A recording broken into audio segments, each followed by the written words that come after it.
And this is a new melt up. This is a new bull leg. It's unusual to have melt ups, period. Melt up means to me a parabolic run to a top. So, people, you see a lot of people using that term. I was not that I was the first one ever to use it, but I was throwing around a lot on Twitter. So when you see melt up there, most of that is because I was using it a lot over the last 3 or 4 years. Um, but people misuse the term. Melt up to me is a true parabolic where it goes vertical at the end and you cover an awful lot of ground that is not normally covered. Hello, and welcome to the Market Bull Podcast. Please note, topics and stocks discussed in this podcast are not financial or investment advice. David Hunter is the Chief Macro Strategist at the Contrarian Macro Advisors and has over 50 years of experience on Wall Street.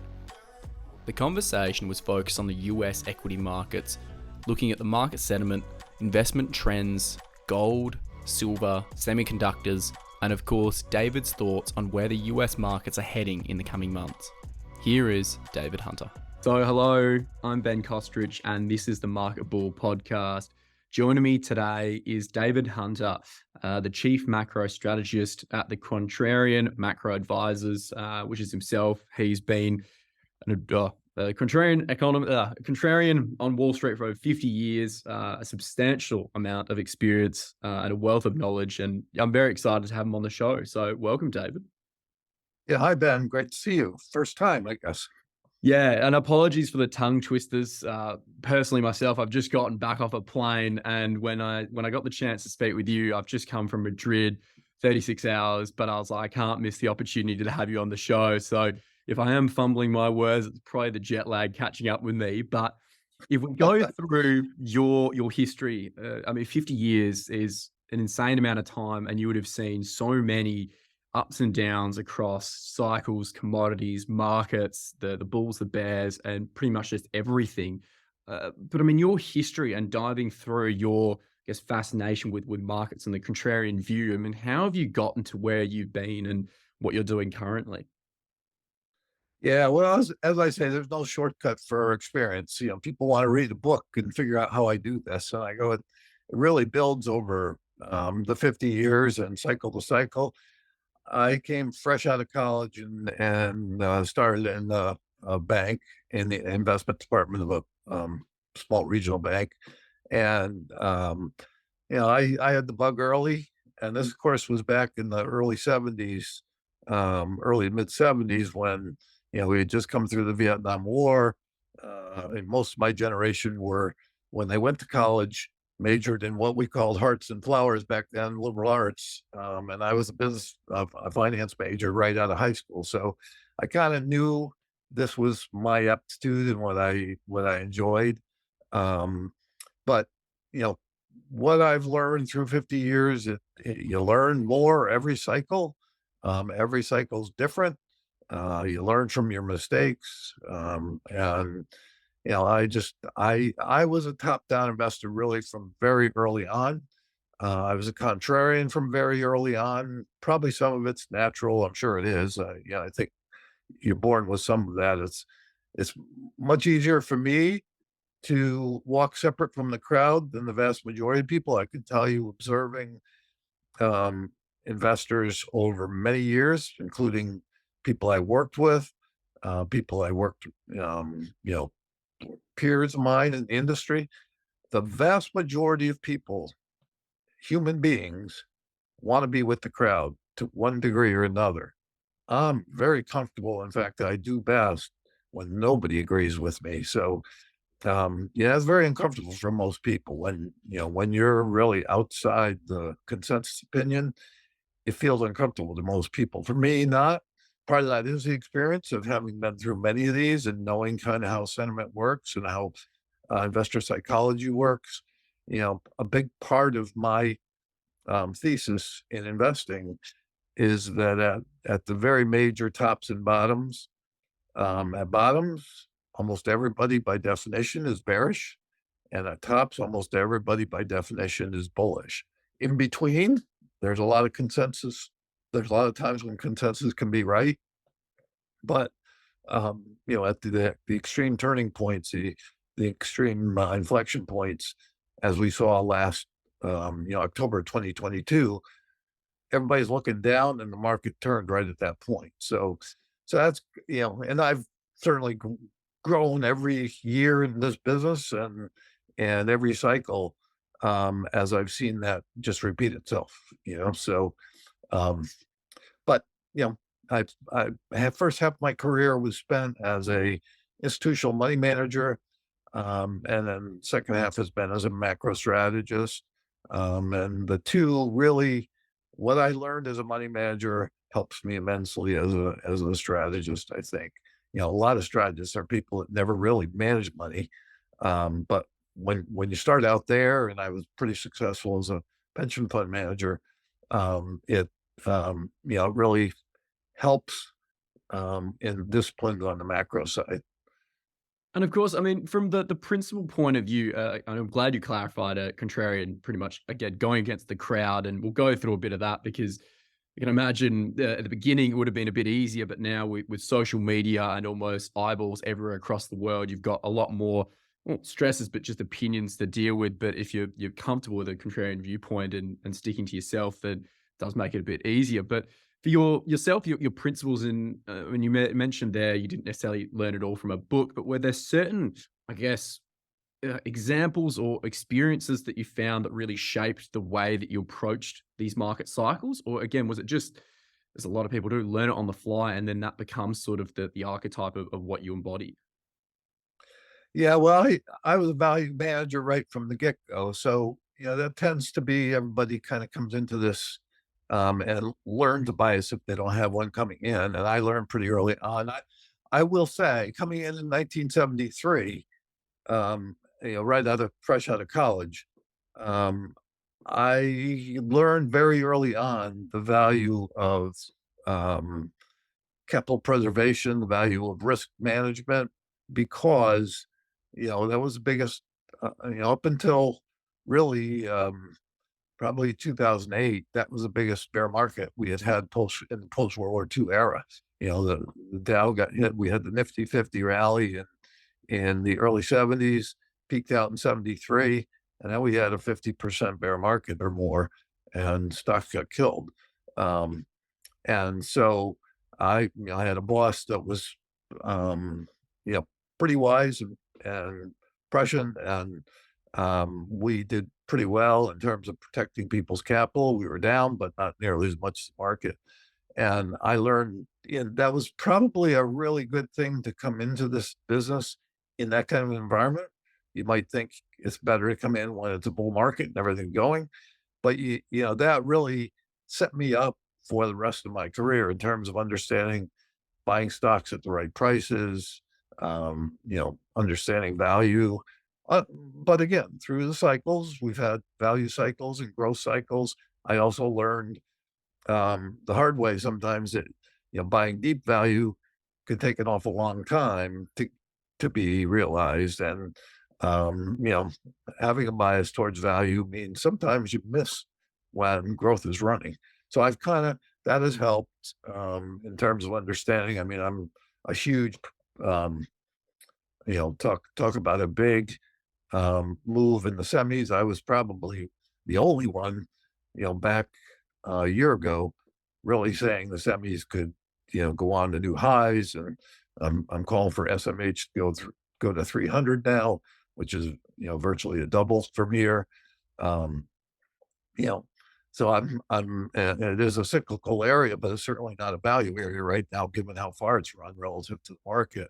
But again, through the cycles, what I've learned there's value, and then there's value, and sometimes the value is in terms of what they're generating in earnings or what their prospects are. So Yeah, the semiconductor market, I've been following it again for a while, especially SMH, a big index that follows a lot of the main ones. And yeah, if I flash back to what you said before with 2020 and almost this turn, we've had these periods of time whereby I think a lot of new age investors have come in and instantly believed they were the best investor, and then the quick reality check kicked in, and there's been a bit of hesitancy, and a lot of people have really been looking for guidance from leaders or from anyone about what the future looks like and where we could be going. And I mean, from that point of view and that lens of where we're sitting at the moment, I mean, the US market outlooks, I mean, where do you sort of see that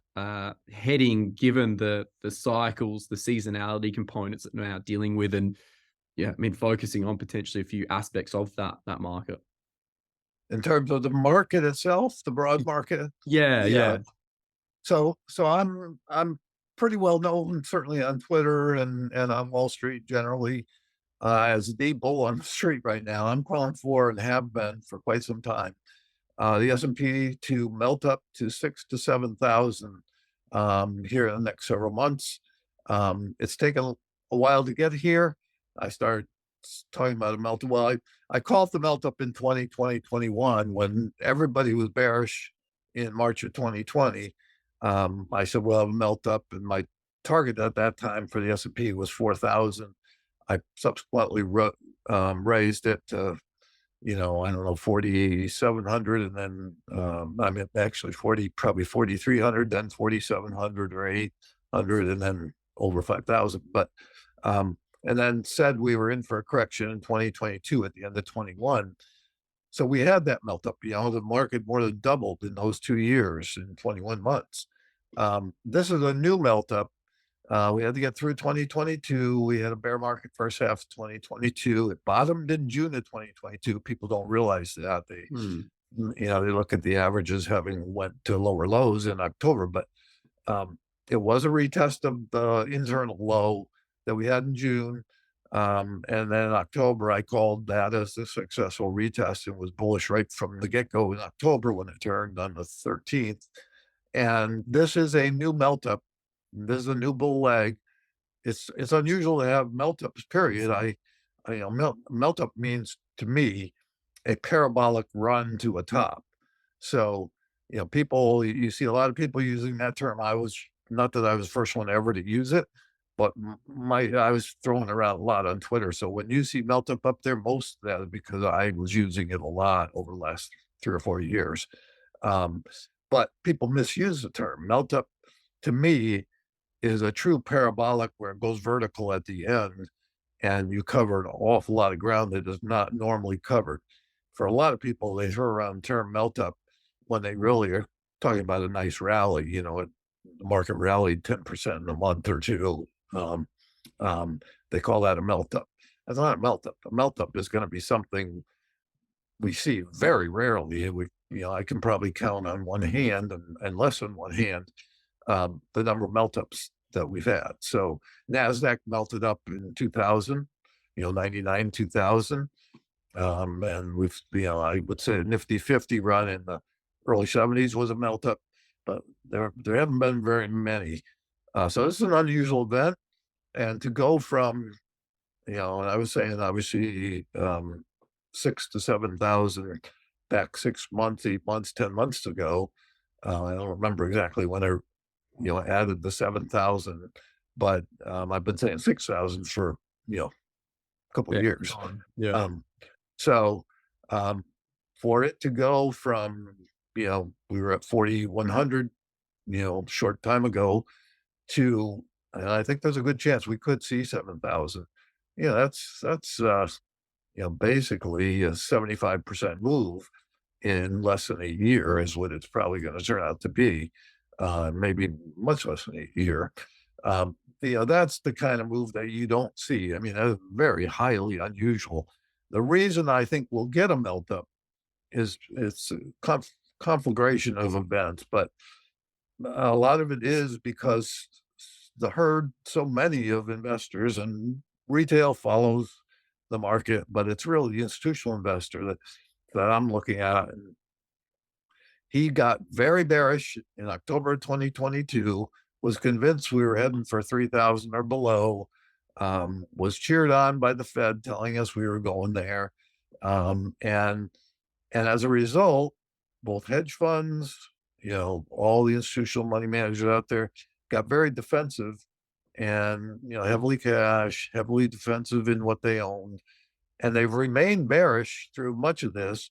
Only recently with this run from 4,100 to 4,600, are you seeing more of them jumping on the new highs bandwagon? So, you're seeing a lot of estimates from strategists on the street. I don't do year-end estimates, but the CNBC crowd does, and Wall Street brokers like it. So their strategists come out with year-end 2024 targets, and you're hearing numbers.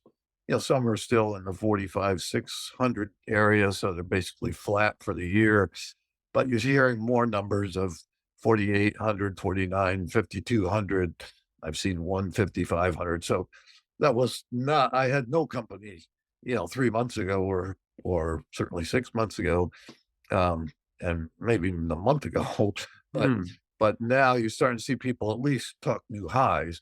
That's the nature of psychology. That as the tape moves up, as the momentum moves, people um, join that momentum, and these are institutions as well as retail do this. So it's not an unusual phenomenon to see it. People will come to me on Twitter and say, "Aren't you worried that so many people are now joining you on the bullish side?" I said, "Well, first of all, they're talking about, a 10% move in the next year. That's hardly bullish. That's kind of every year you see Mm. something like that. That's kind of normal projections for Wall Street strategists." Um, and number two, I you're not going to go from bottom to top with sentiment saying bearish. As you move into that middle ground, as I say, my forecast tends to be more content. I'm still obviously way out there in terms of projection, but in terms of being bullish, more and more people are coming on that side. That doesn't make me uncomfortable because we're still a long ways away from that money that was positioned defensively having to shift. And part of the reason I see a meltdown is because it's probably going to shift fast. What has held people back? Obviously, the Fed. The Fed's Mm. been, as I say, not only has the Fed been tightening for, a year and a half, or nearly a year and a half, um, maybe a little over, yeah, probably a year and a half. Um, but even going back to the middle of 2021, there was starting to be discussion about, because we had had such a run in the market and the economy had bounced back so fast. There was talk about, and worries about inflation. Hadn't really broken out yet, but there was talk about the Fed needing to tighten as we move towards the end of 2021. So that was already beginning to build as a headwind for the market, even though they didn't tighten in 2021. It was, something that investors were concerned about. So we've really had almost probably 2 years plus of a headwind. Not a big headwind initially, but then certainly a big headwind since spring of 2022, where they started raising rates, and that's coming to an end, or at least in investors' minds, that's coming to an end. What the Fed does ultimately is less important than what the narrative becomes in the nearer term. And I think the narrative for the next several months is going to be soft landing, um, maybe even beyond the soft landing slightly, mild recession, um, and Fed not needing to tighten anymore because inflation's coming down to their targets. If that's the narrative, the investor has no longer that headwind of fear of Fed tightening further. And of course, the Fed's not going to come out and say we're cutting rates, or we're all done tightening. They're going to continue to jawbone that it's higher for longer, or that they're measured in their outlook. Um, so it's not so much what the Fed says as the reality of what the economy and inflation are telling us, which is whether the Fed knows it yet or not, they're on pause for a while. Mm. And whether they will come back and hike, I think there's a chance that in if we get what I'm calling for, 6 to 7,000, given that Powell has kind of bought into Bill Dudley's thesis that to tighten financial conditions, you have to get the stock market down. For a year and a half, he Dudley made that speech back in April of 22. Ever since then, Powell, that's been his, you could tell that was very much etched in his brain that he bought into that thesis.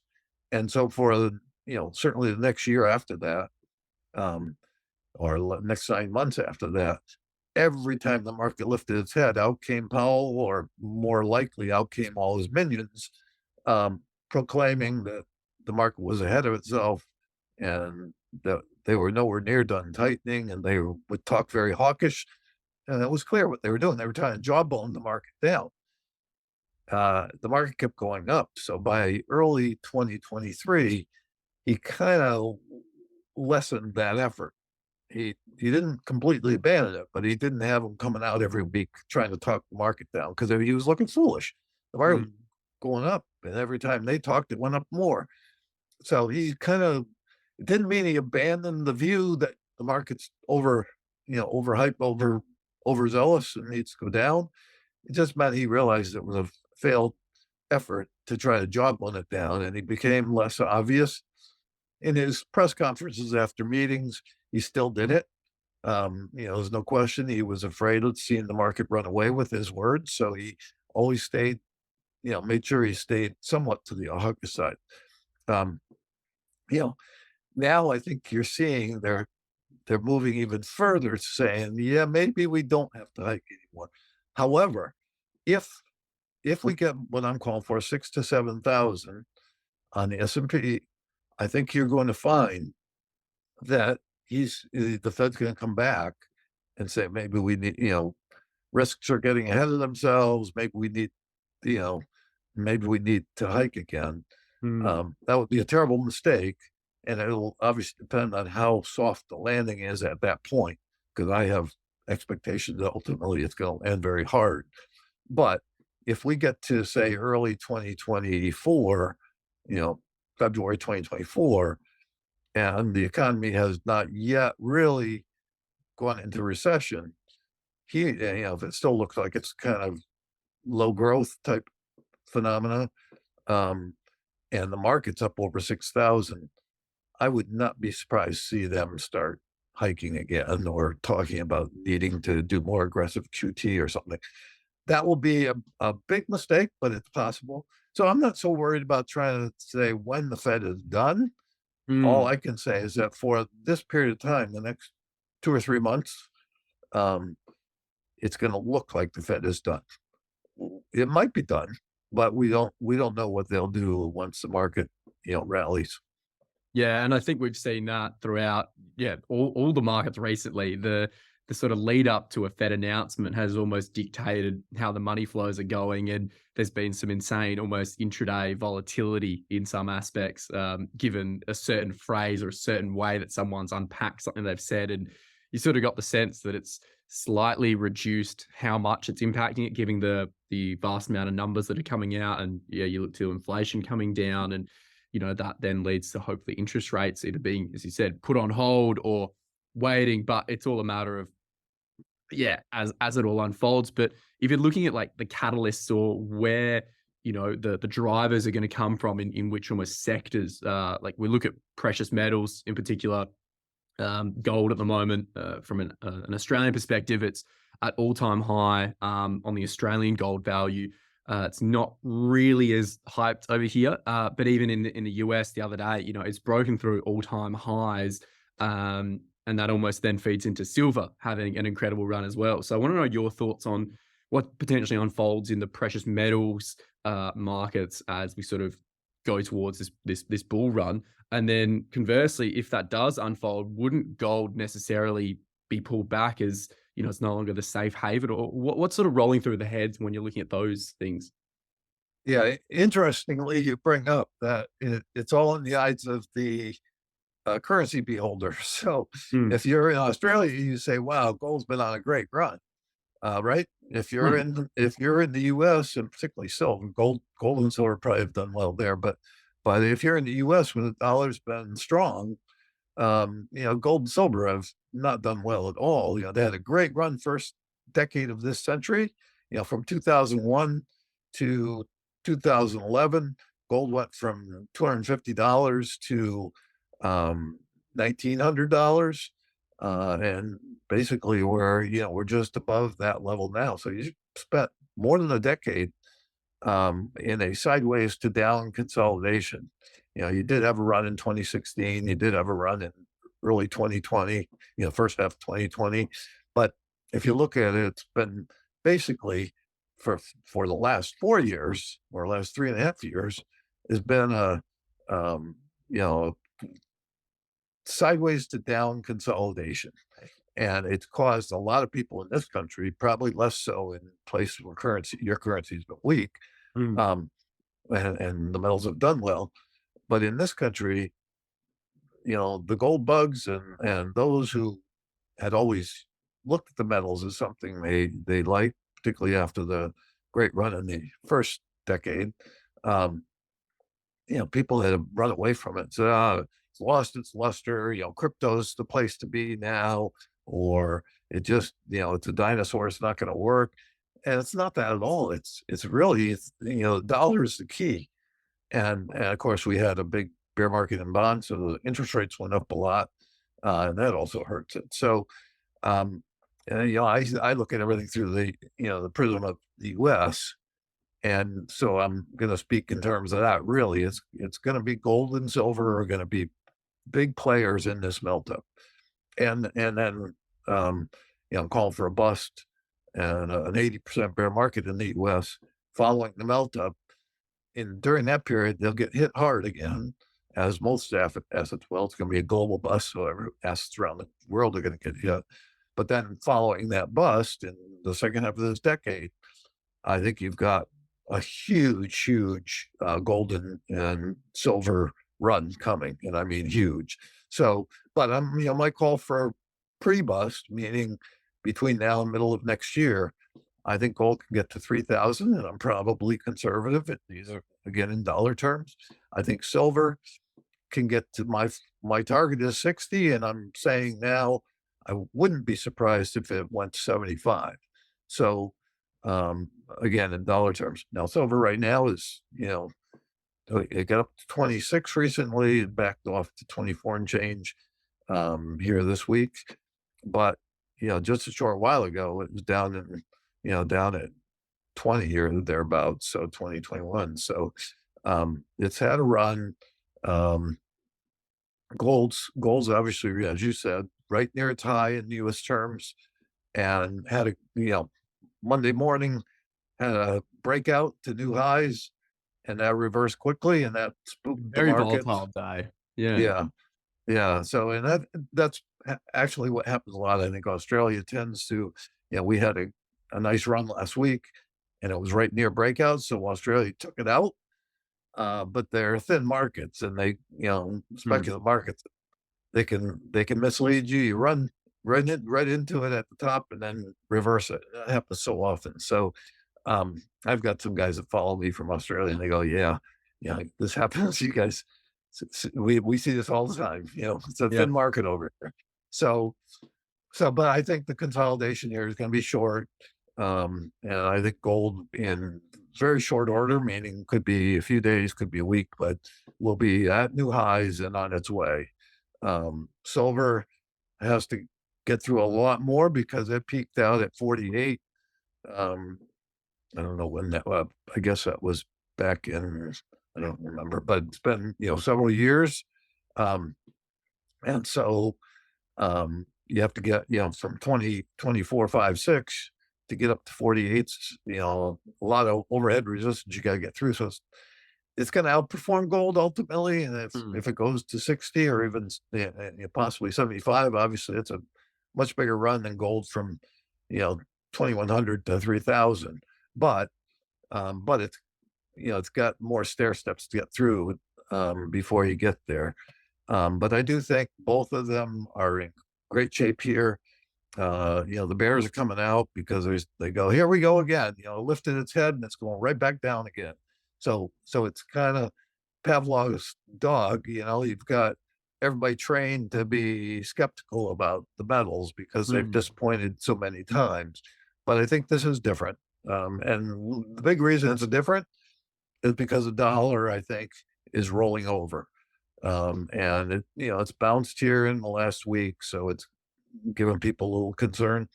Looks to me like you might have a little more upside in the dollar, and your next stop probably might go up to 104.5. But next stop is probably DXY, probably down around 100, and then ultimately mid 90s. And I'm calling for the dollar down to 80 next year. So that's what drives gold to 3,000, maybe 3,000 plus, and drives silver to 60 or 75. And miners are even more frustrating than the metals, and I think they will obviously have tailwind when the metals start moving. Yeah, we see it. Again, I cover a lot of the small cap market in Australia, and in particular, the gold producers are loving it in Australia, but the small cap explorers looking for gold are struggling, and there's this massive divergent because the gold producers are making good cash, and of course now looking for opportunities, and the explorers can't get any sort of love. And there's this real, interesting opportunity phase emerging in Australia for M&A and some of the other activities, but. What we see, and people don't realize, I think, too often, at least people that aren't in it all the time, um, the search, the exploration development companies, there, there's no earnings. Mhm. And if metals stay down here, there's not going to be any earnings. So they tend to not, people play them. The ones that are close to them will play them for little trades and things, but there's no long runway when the metals are stuck in kind of tight trading ranges. Once you get that breakout, and those are big moves. I mean, especially silver, but gold too. To break out in gold, not $900 in a matter of months. That's a huge change, and that 2100 is an all-time high. Mhm. So we're talking about something that doesn't happen often. When you get a run like that, there's there's limited supply of these metals out there, and it's getting harder and harder to find them in places where you can extract it um, in a profitable way. So, but once you realize you've got a higher threshold in terms of the price you can sell it at and the price you're going to be able to realize on it, those higher costs can still be profitable. So even though, yeah, and they're obviously these mines often are in places of high risk, so that has to be factored in. But when you get these runs in the metals, all of a sudden you got these companies that are sitting on, not to mimic the ad over here in the States, but sitting on a gold mine, and, and it's, you can start saying that these things, not only investors, but the bigger companies can start saying, hey, here's where we got to pick up some more assets because we now see that the prospects are picking up. So you'll see more M&A activity. You'll see a lot of those um, exploration and development companies get bought out or certainly bid up. Mhm. So I think we're on the verge of one of those. We get them every few years, as you know. One of Mhm. those times when the run in the metals can really kind of add excitement to the whole sector. Yeah, well, extremely excites me because a reflection from my personal sort of research and analyzing of markets. It's only really been through these last 5 years, and when I look at precious metals, it's been that exact point that you allude to, this consolidation, and I've never really experienced it. I know a lot of people in the sort of new age investors have never seen it. They've always heard about it, and there's almost this bubbling enthusiasm of when it does happen, what's going to look like for all these new investors that are coming through, but. Of course, there's other areas that I think are going to be encouraging and places to look at. But when you're looking at the outlook of where else you see potential drive and economic growth coming from, I mean, what are you looking at and what areas? Yeah, I just want to put it in the context. This is a rare time where you're going to have potentially, even from 4,600 level, potentially a 50% or more move in the S&P and the NASDAQ and the, Dow. My targets for the Dow is 48,000, and I think that's low. I'm probably gonna have to raise it. My target for the NASDAQ is 20,000. I'm sure I'm gonna have to raise that. And even the Russell 2000, the small caps, I have a target of 3,000, which seems insane. Everybody's been bearish, the Russell, but it's starting to move. But the context I want to put this in is that all happens. You might even see that in the first quarter, if not certainly second quarter. So that's what I mean by meltup. It'll be vertical. It'll happen fast if I'm right. Um, and so it's not a long cycle. I mean, we're not talking about a bull market that's gonna. It's the reality is it's the amount of return you would see over even in a good bull market over 4 or 5 years, right? Or Mm. certainly 3 or 4, happening in less than 6 months is what I'm thinking. So you have to put it in that context because right behind that, as I say, I'm forecasting a global bust. What we're moving, what's right now looking like a soft landing, I think is going to be a hard landing, and ultimately a global bust second half of next year. Uh, might happen sooner, but I think something like that in terms of timing, and it'll be accompanied by what I think is potentially an 80% bear market in stocks. So you have a conundrum in that you have what looks like 3 or 4 years worth of returns coming in a hurry, but it's And very high risk returns because mm, if I'm wrong or if people miss it and it turns, the other side could be pretty quick. yeah. And so you really have to understand the environment we're in and not just look at it as, market's going up and momentum strong and I'm bullish. Mm. You have to realize there are risks because we are late in the cycle. Um, the reason we're getting this, like I said, was because almost in an unprecedented way, the herd all joined in one direction. They all got bearish all together and positioned their portfolios that way. And then in a very short time, because the tightening is going to end and they're going to be surprised that inflation is coming down faster than they expected, they're going to say, "Hey, that war is behind us. We got to get in." They're all going to make that decision in With a short 2 or 3 month period. mm, And then it's like the road runner running off the cliff. It's like, whoa, what did we just do? yeah. Um, so, again, these markets can play out a little differently. I don't pretend they have, some ability to precisely tell you exactly when, or, and, I've been beat up on Twitter plenty of times for thinking it could happen sooner and it didn't. So this can all stretch out more, but no matter how much it stretches out, it's going to be fast. I mean, like I said, I think it's first quarter top, but it might stretch second quarter. Um, so in that context, what do I like or not what do I like, but what do I see? Because I'm a strategist, not Mm. an advisor. What do I see out there that will probably lead in this? I think, as I said before, the semis will continue to lead.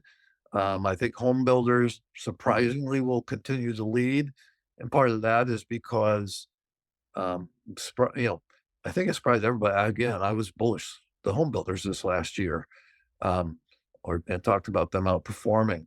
And that was kind of flew in the face of what would be the intuitive belief, which would be that rates are rising, mortgage rates are rising sharply over here. And, went as high as 8%, and it was going to shut down housing.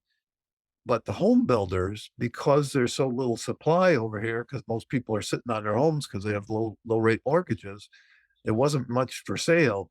The home builders were able to keep selling because there was demand, and they were buying down the mortgage rate. So they were subsidizing the mortgage rate, so people could still get a 5% mortgage because of profits that the home builders had in the home prices, allowed them some ability to kind of market it that way.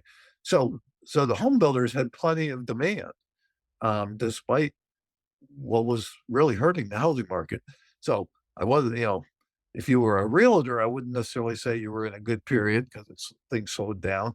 But if you were a home builder, you were in a niche, where you could, there was limited supply of houses and people went and said, "Hey, I'm better off buying a new house. I get this mortgage rate, it's the house I want. So I think that's going to continue now that mortgage rates have peaked and rolled over, and I'm bullish um, the bond market. I think you can ultimately in the next 6 months see, I think the 10-year get down to 2.5%, um, certainly sub three, and so mortgage rates can come back down. So I think you will see a bounce in housing. My guess is we've seen the peak in housing in the U.S. Again, I'm always speaking U.S. Anyway, I know yeah. you guys have a very robust real estate market over there, but I do think that um, home builders are going to continue to probably do pretty well here for the next few months. So they'll participate. Surprisingly, industrials are not far off their all-time highs. In spite of the bear market we went through, they held up better, and I think they're gonna do pretty well in this period. It's gonna be a broad rally, so there's a Mm. lot of things that will perform. Even the laggards like utilities and healthcare and financials, I think you'll see will perform. The outperformers are, I think, the um, commodity producers, the industrials, um, semis. I think you could see even the so-called big tech, um, Magnificent Seven and Yep. beyond. Even those, I think, will continue to perform pretty well. So it's going to be a broad rally. The areas where I think you're going to see lag, is energy for sure, um, and utilities. Even though they'll have a decent run here, it'll be an underperformance relative to the market. They can't keep up with that. They'll get the benefit of rates coming down, will help utilities, but defensive sectors are probably the area that are going to be Mm. people are going to be getting more offensive, so they're going to switch out of healthcare, utilities, um, consumer staples, and switch into the more aggressive areas, cyclical and the more aggressive growth areas. So I think small caps will do very well. So it's you um, As I said, it sounds like a very exciting period, and naturally, I'm a bull at heart as well. I've still got a lot of years to build up my experience and join the likes of yourselves and others. But as I can hear this, it's going to be a very busy period of time, and yourself personally, you're going to be speaking on a lot of different platforms, and I can imagine your X account or Twitter. I'm not sure when the adoption of that name is going to be fully fledged out, but you're going yeah, to be I still say Twitter. exactly, yeah. But for people that are now, I guess, engrossed in your predictions, and it'd be good to go back and actually evaluate these later. But where can people go and find you and hopefully stay in contact with you and follow what you're doing? And yeah, do you have any other options available for listeners or viewers that want to stay in contact with you? Sure. Yeah, I'm on Twitter pretty much every day. I have my critics out there. People obviously my views pretty extreme, and people think I'm just hyping markets, and I'm not at all. I'm quite the opposite in my whole approach to who I am. Um, but as I say, we're at the end of a super cycle. We're nearing the end of a super cycle, which I define as the period between um, two depressions. So, the depression of the 1930s, the Great Depression, and what I think is going to be a depression in the 2030s. So, you were in the last decade of a super cycle, and it's when you get into that period where things get very volatile and extreme. Excesses build up cycle to cycle to cycle, and we're at the extreme end where excesses, debt uh, is over 300 trillion for the globe. Um, you got derivatives at levels that the volume of derivatives are at levels that far surpass 2008-9.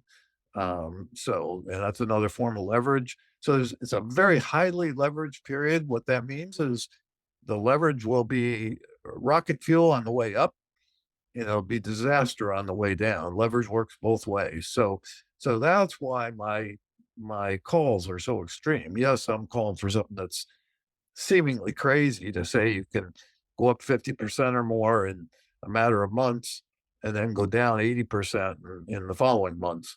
Um, and people just think I'm, you know, hyping things, and I'm not. It's really the environment we're in, and again, 50 years of looking at this from a macro perspective. I see some of these things that not everybody sees. So, um, so I'm on Twitter every day doing battle over that kind of critic who thinks that's what I'm doing. Mm. But I'm also getting lots of questions. I use Twitter as an educational tool for the retail investor, basically, because um, you know, most of what he gets out there, whether it be on CNBC or on Twitter or, social media generally, or even from Wall Street, is consensus. And I'm giving you kind of the other perspective. Like I said, I'm not always going to be contrary either, but Mm. I'm giving you a perspective, and I do it through answering questions. Or I do some original tweets, but not a lot.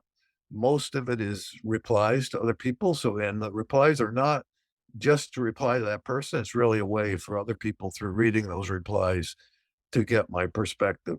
You know, take it for what it is. Mm.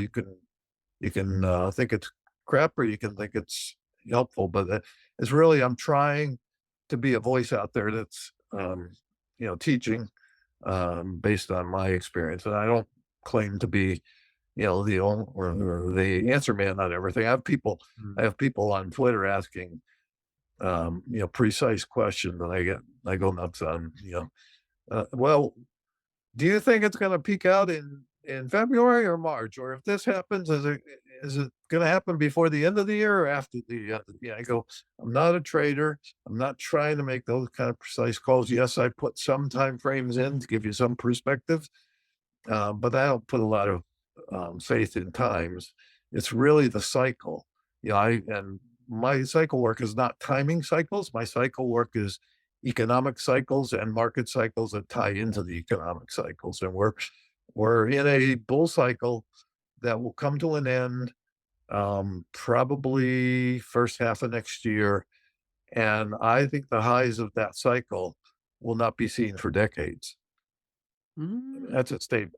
That's a Decades. good one to good one to end on as well, I reckon. Yeah. That's a So yeah. so I didn't answer your question, which is you can find me on Twitter or on X at my handle is at Dave H Contrarian. So it's not David, it's Dave H Contrarian. There are lots of fake accounts because I've got 195,000 followers. There are lots of fake accounts out there that use my profile picture, use my profile, and pretend to be me. And they can do that by just changing a letter in my handle. It might spell contrarian wrong, or it might say David H or anything. Mm. So you have to be very discerning. And not just for me, this is true of anybody with a big following. We all have to suffer through these fake accounts because Twitter doesn't do anything about them.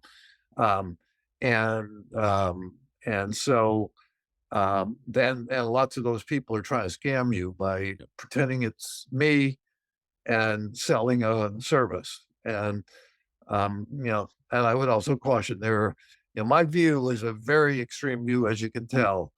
It's also a unique view because, other people could have a very bullish view. My targets were really original when they were out there. Um, but to have that target and then also have an 80% downside and talk about a global bust, those were all terms that weren't being talked about 3 and 4 years ago. There are people out there that have taken my forecasts, not just those, but almost all of my forecasts, interest rates and dollar, et cetera, and they repeat it as if they came up with it and Mhm. try to sell people on their insight, their ability to see. People need to understand that they're really they're really frauds because they're saying, I'm not saying everybody has a bullish view or everybody that has a view that comes anywhere near mine is fraudulent, because there are a lot of smart people out there that are doing their own work, but there are also a lot of guys without a lot of experience that are fooling people, trying not even with trying to pretend they're me, but pretending that forecast that they developed. And they're going to get caught somewhere in the middle of that because they don't really have the background to know what they're saying. They're just basically parroting somebody else. Mm. But anyway, I'm on Twitter every day. I also do write a quarterly investment letter that I've been writing for 20 plus years. It was an institutional letter, and just a few years ago, I decided, it's plain spoken enough, and there's, all the stuff I talk about on Twitter from a macro perspective is in there, and I, it's a longer form than Twitter allows, so it gives people an ability to get more of my rationale and understand where I'm coming from. Hopefully, so some people um, say, "Why should I do that? I can get most of your stuff for free on Twitter." I go, "Yeah, I have plenty of subscribers to tell me that the letter really fills it out for them. It helps them a lot." So it's up to people to just decide for themselves whether it's worthwhile. But it is a letter by subscription, so there's a cost to it. I tell people if they want to know about the details of the letter to direct message me on Twitter. I don't have a website or anything, so just direct message me on Twitter and I'll provide details and they can decide for themselves. There we go. Well, I'll be putting your correct handle in the description. Yeah, it goes out saying there's a lot of fake accounts, and you wait and see if Elon and his CEO can figure it all out. But yeah, it's that sort of rabbit hole of as soon as you find a solution, someone finds a way around it. That's human ingenuity. Right. But Yep. yeah, I appreciate your time today, David. And yeah, it'll be good, especially in the new year, to touch base and see how these predictions have unfolded. And well, yeah, if it's anything to go like this, I'm excited for the bull market run. But of course, then yeah, be prepared for some potential downside as well. But yeah, thank you so much for speaking on the show today. Sure. Yeah. Maybe we could do something second quarter or something.